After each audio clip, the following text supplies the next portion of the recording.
wawaliso olutalo wakati wa muganda wa Robert Kyagulanyi Ssentamu omukulembeze w'ekibiina kya National Unity Platform neyaliko omubaka wa Kampala Central omukulu amanyikidwa nga Muhammad Nsereko betutte era nga beragidde ebisongovu ngenda kubeera nga tebikuterawo awo naawe osobola okubeera nga tebwewulirako olutalo luno engeri gye lutambuddewo naye nga bannange omukulu Muhammad Nsereko ayina engeri gy'afunzamu abantu n'amaliriza nga munnange beefunidde nga bwe yasobola okubeera nga akikola ku Bebe Cool asobola okubeera nga akikola ne ku muganda wa Robert Kyagulanyi Ssentamu amanyikidwa nga Banjo Man so agenda kubeera nga tebikuterawo awo osobola okubeera nga nawe wewulirako embeera nga bwe yabadde sayidi ze Yosako n'obutambi bulala bungi nnyo ku nsonga akabuzi zino okubeera nga tezitambula mu ggwanga lyattu Uganda ne bw'eggwanga ku video otereka ekigaalo likinga sharingirako abala comment section akabox ako wansi awo tekigaana kubeera nga tesula endowooza yo naawe okusinziira ensonga boogera okubeera nga ozewulira ku shekasha mu musomo wa dduwa kujukiza bujukiza weegatte ku nkuyanja y'abantu abeeyongedde okubeera nga tebamunoonyako era bebeera nga temunange bavaayo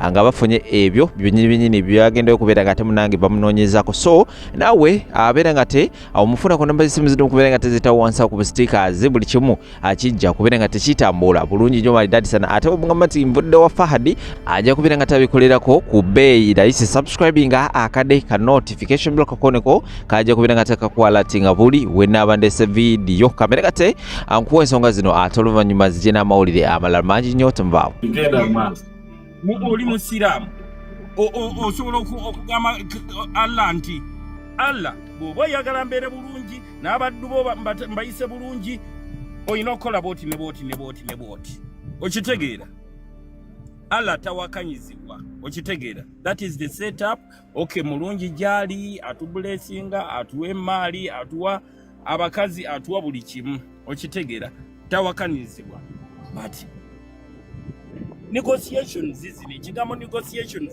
mukyogera naye mbadde nsaba mukiweeyo ekiro kimu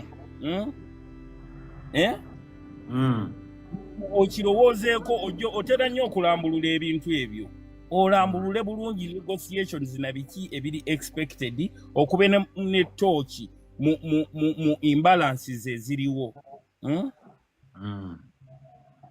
Okay, ekyo Banjo Man kyoyogedde these are opinions tetugambye nti favour authorities ku nsonga ya negotiations and I agree with you even if it took a month and by the way tusobola n'okugamba wano Banjo Man nti atubireke nga bwe biri tukiwa omwaka mulamba tulabe bwe banaaba tebavuddeeyo kuba oli ayinza okugamba kuba obwedda abali kuno nga tubabuuza muyina solution eyinza okutuyamba wakati n'omwaka bonna ne bavaayo nga bagamba tetugiina kakati bw'omubuuza nti tukole tutya tyate munegotiatinga mubaleke kooti zikole ogwayo kyekiri kyembadde gamba nti bwe baga nti tewaliwo problem emyaka ena tujja kukola obusibe ani ayinza okukaya kyekiri kyegambye you can't seek the opinion of someone you wish to represent whether in court or through negotiations kuba ne bona ogenda kuba ne bona agenda ng'oli negotiator olina okugamba nyina instructions zoono nti kyetubadde tusaba kwansi for me if I'm a negotiator today nandibadde nsaba first release on bail nti sooka ompezo handing through nga ngenda okuyingira mu kyaki kuba ndudde nnyo mu parking mbadde nsaba ndekewo akalowoozo oba oliawo nadda after 30 minutes omunaaba mukyaliwo bwana Nsereko with due respect what has happened abantu basitigwa abantu basirikwa abalala bali mu makomera wadde nga mwogera kyamakomera kyokka abalala baluzinze ebyabwe amateeka gagenda kukyusibwa mpulira bawogerako eby'ettaka history is yet to be changed not in favor of the common person naye bwana Nsereko what do you think about the change these people are yearning for and have been yearning for long okitegeera ne injustices ezikoleddwa nga Besigye ali mukomerwa nga biki okitegeera what do you think that Banjo Man gwe kenyini ng'omuntu nze naawe tubaddewo okyogerako ki ekyowulira nkyogerako bwe nti one, wherever I've seen injustice nze njopozinze with my word, even when I was still a member of the National Resistance Movement in Bugambia, when they wanted to scrap Beira, I was there. Abantu abatakyasibwa lwa Bereti nze nasigalayo ku tteeka lya Port Marshal bano ne bwe baafuluma bonna ne UPDF Amendment Act nze ne ŋŋamba Bereti eyo mugiggyemu. So wayinza okubaayo omwerabiza amangu kuba bo baali bataddemu ne Bereti ne mbaga nti eyo mugiggyemu kubanga nze nasigalayo naye bannange baafuluma. So I can say nsaba nveewoko katono nyunyu no problem. Banengera kabiri naye nga nsense nnyo bawuliza nyoleddwa nnyo nti livuddewo tetukanye. Omukulu Banjomani nga tonavaawo omukulu agenda mu kyaki muleka agenda. Kibuuzo kimu kyokka. Ekibuuzo kimu kyokka. Agenda mu kyaki ajja kudda. Tekibe oli agaye ngenda kusinza. So mu bino byonna omugano okusinza wanje mu bino byonna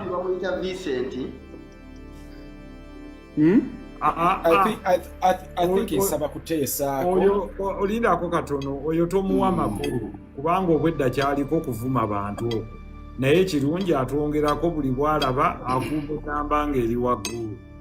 Akati naye omugaso gwe tuba tukufuna teriyo muntu atalina mugaso kuba n'omubi ku kyalo bamugamba nti is a bad example naye aba n'omugaso gwe. So mujjo mbadde nkugamba nti abo mubaleke abamu ababaamu kuba nabo bajjuza omuwendo. Mucyo ki kye mbadde nkugamba ku nsonga ya negotiations nga Banjomani bw'akyogedde nze I still believe there are very many schools of thought where time will be the best healer kubanga kati tempers are still high abantu bakyafuleyalinga. Ffe twabuuzizza wano question eyasoose gy'osobola okubuuza John K gye twasinziddeko okutuuka eno ye byayogerako nti bali bwe baamala ne bata protestinga Balubongoya ne bagamba abantu mugende mu kkooti yakkiriziganya n'okugenda mu kkooti. That is it. Kyekyavuddeko ku kino Ali Mawale n'agamba nti ye takkiriziganya mu kkooti gye mubadde nga temulina kye mufunayo ate otwalayo otya aba electoral petitions osuubireyo obwenkanya. Era awo we waavudde ensonga egamba so what is the next best option, and that is where abantu we basuggestingidde nti negotiations are the best exit. Do they have challenges? Yes. Is there negotiation from the same position? It is impossible. Tewabangawo negotiations we mubeera ku equal position. Negotiations zibaamu compromise. That's it. John Kogamba submit. Kati kyengenda okugamba byonna bye muteesezza mbiwulira. Nina omukutu gwe naliko jjo ne ngamba abantu nti struggle kuba kati nze ntunulira ekifaananyi ekinene lwakuba kinnumya omutwe twakava mu kalulu nga the agenda was to dislodge the government. Kimbobbya omutwe nti abantu people with a sound mind. Naye John tubeere ku record wali tokkiriza mu protest vote ku buli mukutu gwe nakusanga. Ekyo nja kituukako kimbobbya omutwe. Kati Ali Mawale ekyo ne John akyogere John K yabagamba takkiriza mu protest vote. Ekyo nja kituukako. Ekisinga okumbobbya omutwe to center the debate ku basibe nga tubadde nabo okuva mu kalulu ka 2021 yet abantu abaakava mu kalulu kino njagala nkise ku record kyali badde to do audit bwe tuba twagamba Museveni tumutwala ku luno the discussion would be wawe tutaakola bulungi kati awo njo tuukira ku kya protest vote. Linda John K wangise no mulamwa no mulamwa mulala kati tutese mulamwa oguli wano nati omulamwa nagwo ngenda gutuukako. I'm making oyanga agamba nje sawa zino yagatwa mulamwa gutu andi bade tuliko ate fe tuliko mulala nkola John K lwaki agenda eyo alima kubanga John K kuva dda ye yabagamba protest vote tejja kukola. Nina recordings ze nga 8 ng'agaye tagiwagira. No, ebyo nja tuukayo ku kya protest vote. Protest vote katika ansalinga ekyo Honorable Nsereko kyo boba kyoyagala but I wanted to make it tune dakiika 3 okumaliriza. Mukulu Ali Masebo kanteese munzikirize mu dakiika 4 ngenda kuba maze. No problem. Bwe tukkiriza twakava mu kalulu nkirabanga kiba kunze. This is my opinion. Narrative ebikolobero byonna ebikoleddwa mu kalulu paka leero nga nekyagulanyi nga Banjo bwagambye muganda waabwe alabika bubi abakubirako nentuula ku pano ey'abasajja abagundiivu nga twakava mu kalulu kati n'ebikoleddwamu luli twamaze akaba erosifiri nabadde ndaba obubokisi bwonna bupaakinzi teri kulonda nga discussion kati eriwo twekuba empawa kubasibe okuva mu 2021 kituufu muli batuufu mukana akalutira akutte basibe bakyakwata era tebagenda koma kasita tubanga tuli ku kituufu ntulwana kitwagala ekyokulwanyisa kikome tekijja koma tolina kati byenjogera alima nalabye video yo nzikiriziganya naawe byonna nzikiriziganya naawe gwe bwoba ye paati yo gy'otutte ng'okutteko akafi n'ogamba kale bali edi mutwe baveeyo naye nze omwakkiriza bwe tubanga tukyali ku kituufu ekyokulwana ne dictatorship bakyakwata abalala kati mmwe abalina be musympathizinga nabo mikwano gyammwe bave mu makomera mukole ekyo on individual basis teri abalinako buzibu neffe abakyali ku lutalo baalo nti Museveni twagala mujjako tukimanyi twagenda mu lutalo balina okukwata abantu balina okutta bakyatta ne mukana akaluke twavuddemu basse bangi mwe mukyalwanira bali abasibe bamadaada naye waliwo abali mu ntaana mu akaluke ketuvuddemu kati Nsereko I'm being objective. Bamwongere dakiika 2. No. Ojja mubuuza kasooka amalirize. Ongere dakiika 5 John K nsonyiwa. Genda maaso John K. Never nange. Njagala tukiriziganye. Genda maaso John K. Genda maaso. You have the microphone. Muyinza okuba mulina naffe twogereko olya. I'm submitting.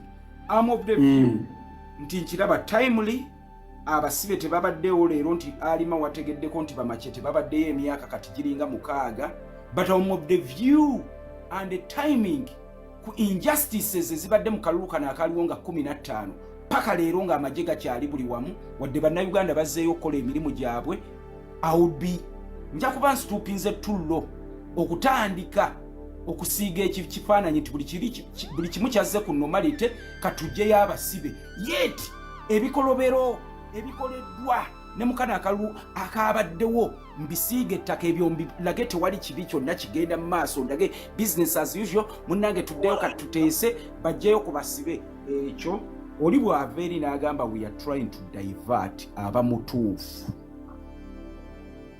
ekyo abamutuufu kino I cannot divertinga okomawo gyojjeko gavumenti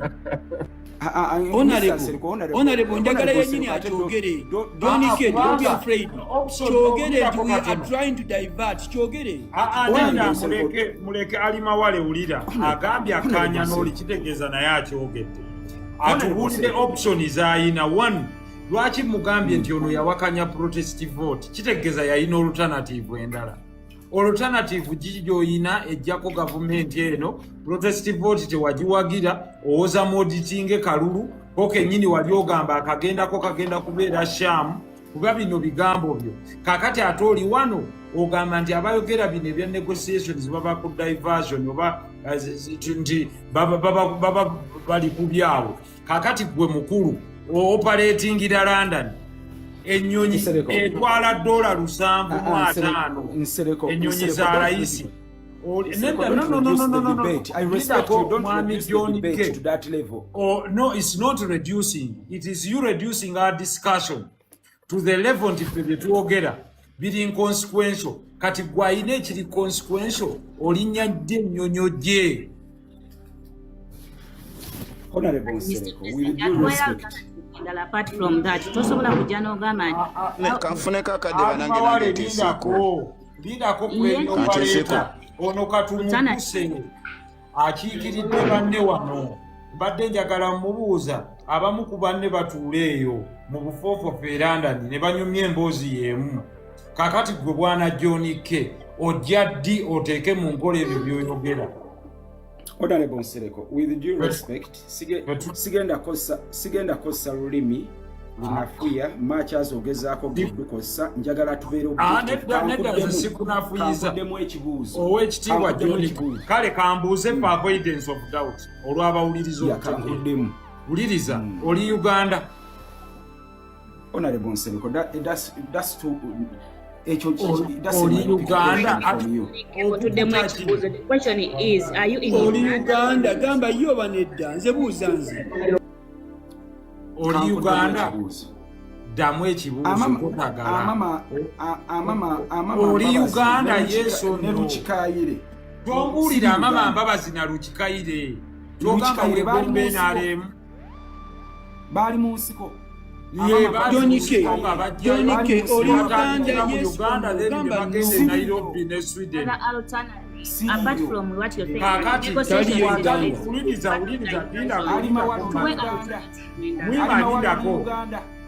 tiri Uganda agambye taliyo kakati toliyo uliriza todda ku mawale siri Uganda siri tolina byokoledde struggle atewali Uganda tolina kyokoledde struggle ali mawale gwe gwembuuza nze ndikugwe sikyakubuuzizza nze ŋŋambye nange siri Uganda tovola bamawale atali Uganda awagira negotiations gwe naawe atali Uganda ogamba oyinawo enkola egenda okujjako gavumenti bagiyita ki?